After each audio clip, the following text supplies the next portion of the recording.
नमस्कार श्रोताओं।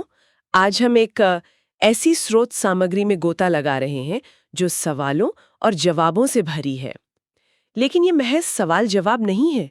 ये तो छोटी छोटी कहानियां हैं जो भारतीय न्याय संहिता के पन्नों से निकलकर हमारी रोजमर्रा की जिंदगी को छूती हैं। नमस्कार। बिल्कुल सही कहा आपने। ये सवाल जवाब हमें दिखाते हैं कि कानून सिर्फ मोटी किताबों या आप कह सकते हैं अदालतों तक ही सीमित नहीं है। ये उन अनगिनत स्थितियों में मौजूद है जिनका हम रोज सामना करते हैं, कभी जानते हुए कभी अनजाने में भी। तो आज का हमारा सफर, हाँ, इन्हीं कानूनी कहानियों को समझने का है। हम देखेंगे कि चुनाव में कही गई एक बात से लेकर जेब में रखे सिक्के और नोट तक, सड़क पर हुई एक झड़प से लेकर सरकारी बाबू के बर्ताव तक, और किसी की खोई हुई चीज मिल जाने पर मन में आए लालच तक, कानून इन सब पर अपनी नजर कैसे रखता है। और हमारी कोशिश रहेगी कि इन नियमों के पीछे जो तर्क है उसे समझें। ये जानें कि ये नियम क्यों बनाए गए हैं और समाज के लिए इनका क्या महत्व है। तो चलिए भारतीय न्याय संहिता की इन दिलचस्प कहानियों की परतें खोलते हैं एक एक करके। शुरुआत करते हैं लोकतंत्र के सबसे बड़े उत्सव से, यानी चुनाव, उनसे जुड़ी कहानियों से। कल्पना कीजिए, कोई उम्मीदवार है या उसका कोई साथी किसी वोटर के पास जाकर कहता है, अगर तुमने फला पार्टी को वोट नहीं दिया तो तुम पर भगवान का कहर बरसेगा, तुम्हारे कुल देवता नाराज हो जाएंगे। सुनने में अजीब लगता है, पर क्या कानून की नजर में ये गलत है? हाँ, ये बिल्कुल गलत है और कानून इसे गंभीरता से लेता है। भारतीय न्याय संहिता का सेक्शन 171 है ना, उसके तहत इसे कहते हैं अनुचित प्रभाव, अनड्यू इन्फ्लुएंस। Undue influence. हाँ। अच्छा। हाँ, ये वो नहीं है कि आप पार्टी की नीतियां बताएं या कोई वादा करें, वो एक अलग बात है। यहाँ तो मतलब वोटर की जो धार्मिक भावनाएं हैं या कह लीजिए अंधविश्वास, उसका गलत फायदा उठाया जा रहा है। डर दिखाकर। हाँ, उसे एक अनजाने डर में डालकर उसके वोट देने के अधिकार को प्रभावित करने की कोशिश हो रही है। ये सीधे सीधे चुनावी अपराध है। तो मतलब सिर्फ वोटों की खरीद फरोख्त या धमकाना ही नहीं, बल्कि वोटर के मन पर ऐसा नाजायज, मतलब भावनात्मक या आध्यात्मिक दबाव डालना भी कानून की पकड़ में आता है। अच्छा, अब एक दूसरी स्थिति सोचिए। कोई महाशय है, वो वोट डाल चुके हैं, लेकिन सोचते हैं चलो एक बार और फिर से लाइन में लगकर अपने ही नाम पर दोबारा वोट डालने की कोशिश करते हैं। ये क्या कहलाएगा? इसे कानून की भाषा में प्रतिरूपण यानी पर्सोनेशन कहते हैं। इसका जिक्र सेक्शन 172 में है। अगर कोई व्यक्ति जो पहले ही वोट डाल चुका है, उसी चुनाव में फिर से अपने ही नाम पर या किसी और के नाम पर, चाहे वो जिंदा हो या मुर्दा, वोट डालने जाता है या वोटिंग पेपर मांगता है, अच्छा। तो वो प्रतिरूपण का अपराध कर रहा है। ये एक तरह से वोटिंग प्रक्रिया में धोखाधड़ी है। चुनाव में एक और बड़ा मुद्दा होता है पैसों का। उम्मीदवार तो पानी की तरह पैसा बहाते हैं, लेकिन कानून इस पर भी लगाम लगाने की कोशिश करता है। सेक्शन 176 में एक बहुत बारीक सी लेकिन दिलचस्प स्थिति बताई गई है। मान लीजिए कोई जोशीला समर्थक है, वो अपने पसंदीदा उम्मीदवार के लिए प्रचार करना चाहता है। बिना उम्मीदवार से पूछे जेब से सिर्फ 9 रुपए खर्च करके कुछ पर्चे छपवा लेता है। अब क्या होगा? सिर्फ 9 रुपए की तो बात है। देखिए, रकम चाहे छोटी हो, कानून प्रक्रिया का पालन चाहता है। सेक्शन 176 कहता है कि अगर कोई व्यक्ति किसी उम्मीदवार की लिखित अनुमति के बिना उसकी तरफ से कोई भी खर्च करता है, चाहे वो 9 रुपए ही क्यों ना हो, तो ये तकनीकी रूप से गलत है। हाँ, इसमें एक राहत जरूर है। क्या राहत है? अगर वो व्यक्ति खर्च करने के 10 दिन के अंदर अंदर उम्मीदवार से लिखित मंजूरी ले लेता है। अच्छा, 10 दिन के अंदर? हाँ, तो माना जाएगा कि खर्च अनुमति से ही हुआ था। और अगर मंजूरी नहीं मिली 10 दिन में, तो फिर भले ही खर्च सिर्फ 9 रुपए का हो, इसे अवैध भुगतान माना जा सकता है और इस पर 10,000 रुपए तक का जुर्माना लग सकता है। ये दिखाता है कि चुनावी खर्च के मामले में कानून कितनी पारदर्शिता और जवाबदेही चाहता है, छोटी से छोटी रकम के लिए भी। तो चुनावों की ईमानदारी से बात स्वाभाविक रूप से हमारे रोजमर्रा के लेन देन में इस्तेमाल होने वाले पैसे यानी सिक्के और नोट की तरफ जाती है। इनको लेकर भी कानून बहुत सख्त है, जाहिर है। जाली नोट बनाना या चलाना कितना गंभीर अपराध है, ये हम सब जानते हैं। सेक्शन 178 में तो इसके लिए आजीवन कारावास तक की सजा का प्रावधान है। लेकिन जाली सिक्का बनाने का मतलब क्या सिर्फ बिल्कुल नया नकली सिक्का ढालना ही है? नहीं नहीं, कानून की परिभाषा इससे कहीं ज्यादा व्यापक है। सेक्शन 178 की जो व्याख्या है वो बड़ी दिलचस्प बात कहती है। अगर कोई व्यक्ति किसी असली सिक्के को ले और उसकी बनावट बदल दे या उस पर कोई परत चढ़ा दे या उसका रंग रूप इस तरह बदल दे कि वो किसी दूसरे मूल्य के सिक्के जैसा लगने लगे, अरे, तो ये काम भी जाली सिक्का बनाना यानी काउंटरफीटिंग कॉइन ही माना जाएगा। अरे वाह!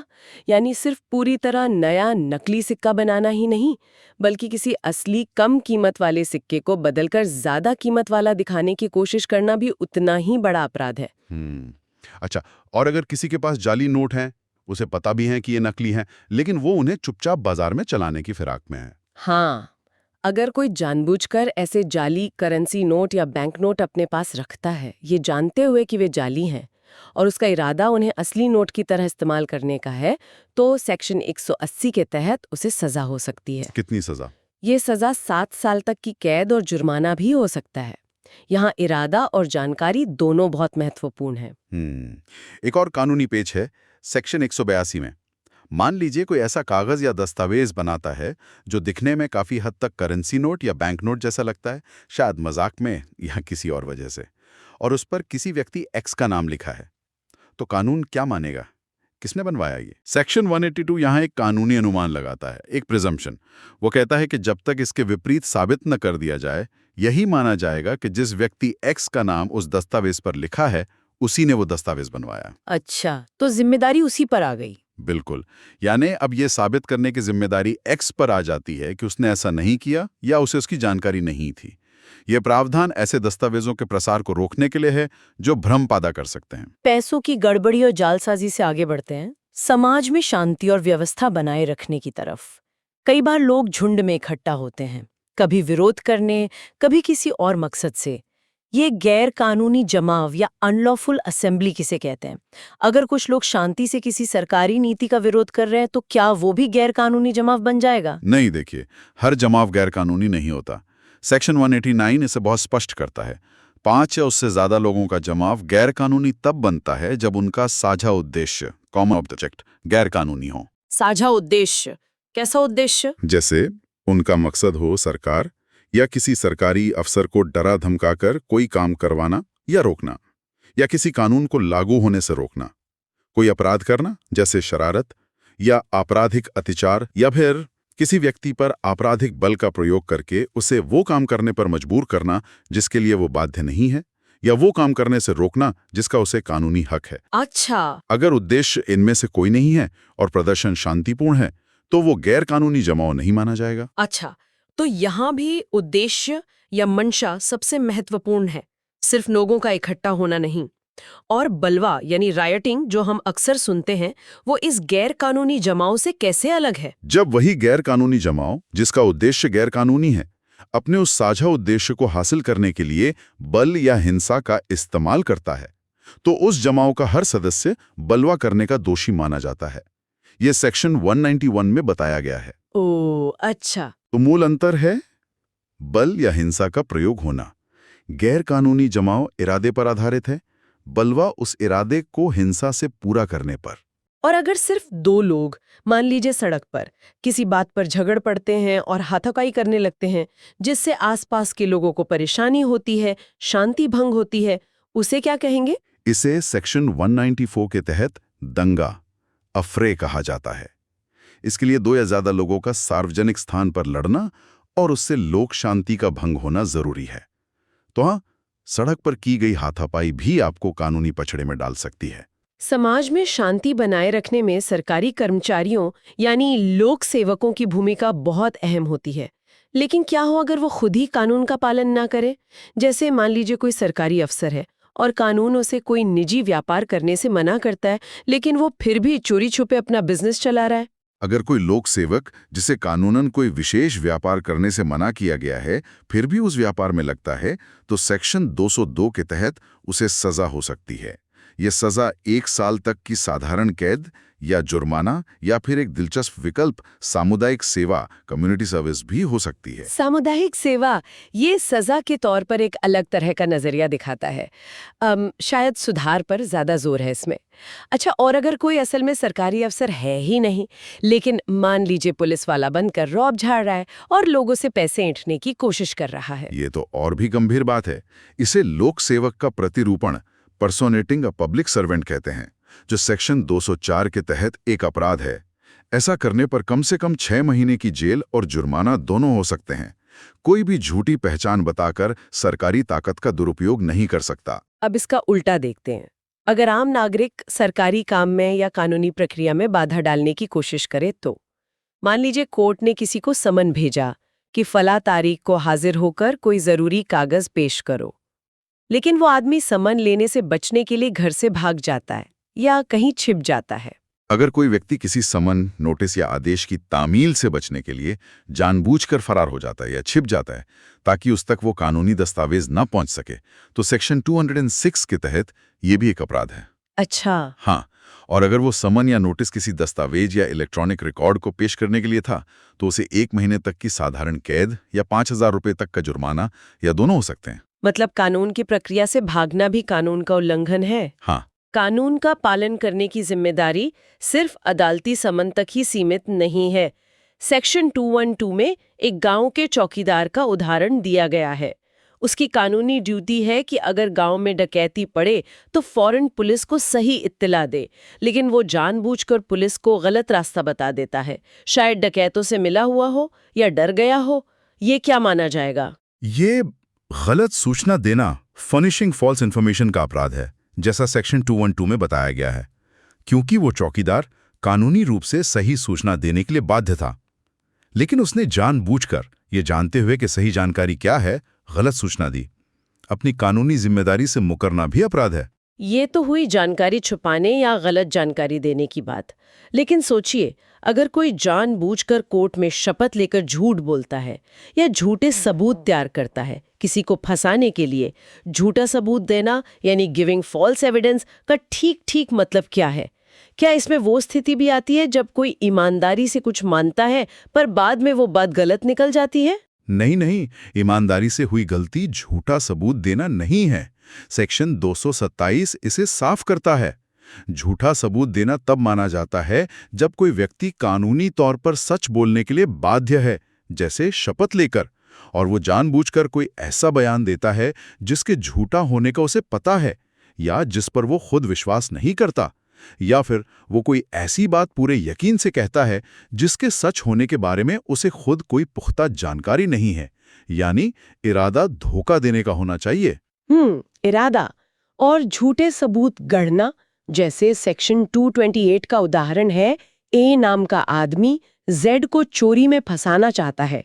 वो चुपके से कुछ गहने जेड के संदूक में रख देता है, इस इरादे से कि जब तलाशी होगी तो ये गहने मिलेंगे और जेड चोर साबित हो जाएगा। इसे मिथ्या साक्ष्य गढ़ना, फैब्रिकेटिंग फॉल्स एविडेंस कहते हैं। यहाँ व्यक्ति खुद झूठा बयान नहीं दे रहा, बल्कि वो ऐसी झूठी परिस्थितियां या सबूत बना रहा है जिससे अदालत या जांच एजेंसी गुमराह हो जाए और किसी निर्दोष के खिलाफ गलत निष्कर्ष निकाले। ये भी उतना ही गंभीर अपराध है जितना झूठी गवाही देना। इसकी सबसे भयानक, सबसे दर्दनाक स्थिति क्या हो सकती है? मान लीजिए किसी की झूठी गवाही या गढ़े हुए सबूतों की वजह से एक बेगुनाह इंसान को किसी ऐसे जुर्म में मौत की सजा मिल जाती है जो उसने किया ही नहीं, और उसे फांसी पर लटका दिया जाता है। तब उस झूठे गवाह या सबूत गढ़ने वाले का क्या हश्र होगा? ये न्याय व्यवस्था पर सबसे बड़ा कुठाराघात है। बिल्कुल। सेक्शन 230 ऐसे मामले में बेहद कठोर सजा का प्रावधान करता है। अगर किसी व्यक्ति के झूठे सबूत देने या गढ़ने की वजह से किसी निर्दोष व्यक्ति को मृत्युदंड मिलता है और उसे फांसी हो जाती है, तो वो झूठा सबूत देने या गढ़ने वाला व्यक्ति खुद मृत्युदंड का भागी हो सकता है। मृत्युदंड? हाँ, या फिर उसे आजीवन कारावास या 10 साल तक की बहुत कठोर कैद और जुर्माना हो सकता है। ये दिखाता है कि न्याय की प्रक्रिया में सच्चाई का कितना ज्यादा महत्व है। कानून अपराधियों को सजा देता है, लेकिन उन्हें छिपाने या पनाह देने वालों को भी नहीं बख्शता है। पर क्या इसमें कोई रियायत भी है? मान लीजिए किसी ने अपराध किया और उसकी पत्नी या पति उसे पुलिस से बचाने के लिए घर में छिपा लेते हैं। हाँ, यहाँ कानून थोड़ी नरमी दिखाता है, लेकिन सिर्फ एक खास रिश्ते में।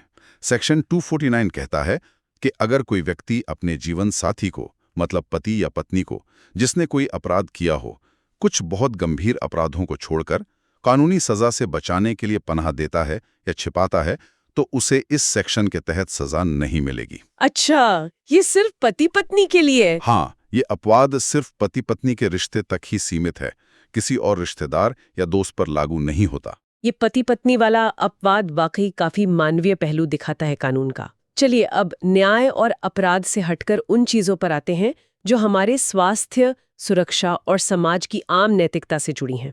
जैसे आजकल बीमारियों का खतरा बहुत रहता है। अगर कोई जानबूझकर किसी खुन्नस में या लापरवाही से ऐसा काम करे जिससे कोई खतरनाक बीमारी फैलने का अंदेशा हो। सेक्शन 272 इस बारे में है। अगर कोई व्यक्ति दुर्भावनापूर्वक यानी जानबूझकर नुकसान पहुंचाने के इरादे से कोई ऐसा काम करता है जिसके बारे में वो जानता है या मानने का कारण रखता है कि उससे कोई खतरनाक बीमारी का संक्रमण फैल सकता है, तो उसे 2 साल तक की कैद या जुर्माना या दोनों हो सकते हैं। यहां भी इरादा मतलब दुर्भावना महत्वपूर्ण है। और सार्वजनिक उपद्रव या पब्लिक न्यूसेंस, ये शब्द हम सुनते तो हैं, पर इसका कानूनी मतलब क्या है? सेक्शन 270 इसे समझाता है। सार्वजनिक उपद्रव यानी पब्लिक न्यूसेंस कोई ऐसा काम है या गैर कानूनी तरीके से कोई काम ना करना है, ओमिशन है, जिससे आम जनता को या उस इलाके में रहने वाले या प्रॉपर्टी रखने वाले लोगों को सामूहिक रूप से कोई चोट, खतरा या झुंझलाहट होती हो। यह किसी एक व्यक्ति की निजी परेशानी से बढ़कर होना चाहिए।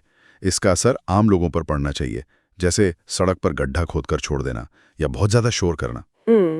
अब एक और संवेदनशील मुद्दा, अश्लील सामग्री।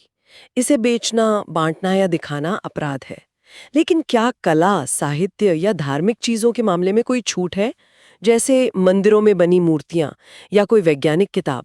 हाँ, सेक्शन 294 कुछ अपवादों की बात करता है, जैसे कोई ऐसी किताब, पेंटिंग, मूर्ति वगैरह जो विज्ञान, साहित्य, कला के नजरिए से सार्वजनिक भलाई के लिए उचित हो, या फिर कोई ऐसी कलाकृति जो किसी प्राचीन स्मारक का हिस्सा हो या किसी मंदिर में या धार्मिक उद्देश्यों के लिए इस्तेमाल होती हो।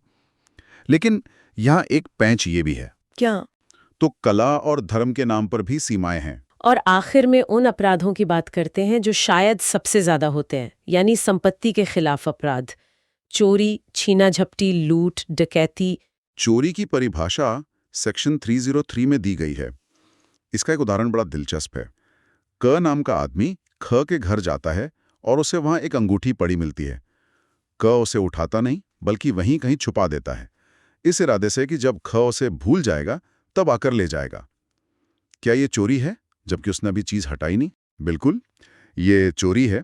सेक्शन 303 कहता है कि चोरी के लिए जरूरी है बेईमानी का इरादा और संपत्ति को कब्जे से हटाना।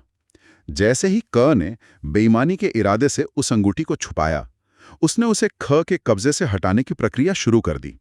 भले ही वो उसे तुरंत लेकर नहीं गया, उसका इरादा और छुपाने का काम ही चोरी का अपराध पूरा कर देता है। इसी सेक्शन 303 में एक नई और राहत देने वाली बात भी है, खासकर पहली बार छोटी मोटी चोरी करने वालों के लिए। क्या है वो? हाँ, ये एक महत्वपूर्ण प्रावधान है। अगर कोई व्यक्ति पहली बार चोरी का दोषी पाया जाता है और जो संपत्ति उसने चुराई है उसकी कीमत 5,000 रुपए से कम है, और सबसे जरूरी बात, अगर वह व्यक्ति उस संपत्ति को मालिक को लौटा देता है या उसकी पूरी कीमत चुका देता है, तो अदालत उसे जेल भेजने की बजाय सामुदायिक सेवा करने की सजा दे सकती है। ओहो, ये सुधार और प्रायश्चित का एक मौका देने जैसा है। ये वाकई एक अच्छा कदम लगता है। अच्छा, आजकल सड़कों पर, खासकर शहरों में, मोबाइल फोन छीनने की वारदातें बहुत बढ़ गई हैं। कोई बाइक पे आता है, झपट्टा मारकर फोन ले जाता है। इसे कानून क्या कहता है? इसे सेक्शन 304 के तहत छीना झपटी, स्नैचिंग का अलग अपराध माना गया है। इसमें चोरी करने के इरादे से किसी व्यक्ति से या उसके ठीक पास से अचानक या तेजी से या जबरदस्ती करके कोई संपत्ति छीन लेना शामिल है। इसके लिए अलग से सजा तय की गई है। अब दो शब्द हैं जो अक्सर कंफ्यूज करते हैं, उद्दापन, एक्सटॉर्शन, और लूट, रॉबरी। सेक्शन 308 का उदाहरण कहता है कि क ख को धमकी देता है कि अगर पैसे नहीं दिए तो तुम्हारी बदनामी वाली खबरें छाप दूंगा। ये हुआ उद्दापन। तो फिर ये लूट कब बन जाता है? फर्क डर के प्रकार और अपराधी की मौजूदगी का है। सेक्शन 309 बताता है कि जब उद्दापन करने वाला व्यक्ति धमकी देते समय पीड़ित के सामने मौजूद हो और उसे तत्काल यानी उसी समय जान से मारने, चोट पहुंचाने या गलत तरीके से रोकने का डर दिखाकर वहीं पर संपत्ति देने को मजबूर करे, तो वही उद्दापन लूट बन जाता है। अच्छा, यानी डर फौरी हो और अपराधी मौके पर हो। बिल्कुल, लूट में डर फौरी होता है और अपराधी मौके पर होता है। और डकैती, वो क्या है? जब यही लूट का काम 5 या उससे ज्यादा लोग मिलकर करते हैं या करने की कोशिश करते हैं, तो वो डकैती कहलाती है। ये सेक्शन 310 में है और डकैती की एक बहुत गंभीर बात यह है कि अगर डकैती के दौरान उन 5 या ज्यादा लोगों में से कोई एक भी किसी की हत्या कर देता है तो उस डकैत समूह का हर सदस्य हत्या का दोषी माना जाएगा, भले ही गोली किसी एक ने चलाई हो। इसे साझा जिम्मेदारी कहते हैं। बाप रे, साझा जिम्मेदारी। आज की चर्चा का आखिरी सवाल लेते हैं जो अक्सर हो जाता है। मान लीजिए मुझे रास्ते में एक पेन पड़ा मिला, मैंने नेकनीयती से उठा लिया, सोचा शायद मेरा ही गिर गया होगा। घर आकर देखा, अरे ये तो मेरा नहीं किसी और का है। लेकिन पेन अच्छा था तो मैंने सोचा चलो रख लेती हूँ, कौन देख रहा है। अब क्या हुआ? ये स्थिति सेक्शन 314 में आती है। इसे कहते हैं आपराधिक दुर्विनियोग, डिसऑनेस्ट मिसअप्रोप्रिएशन ऑफ प्रॉपर्टी। जब आपने पेन उठाया तब आपकी नीयत खराब नहीं थी, वो ईमानदारी की भूल थी।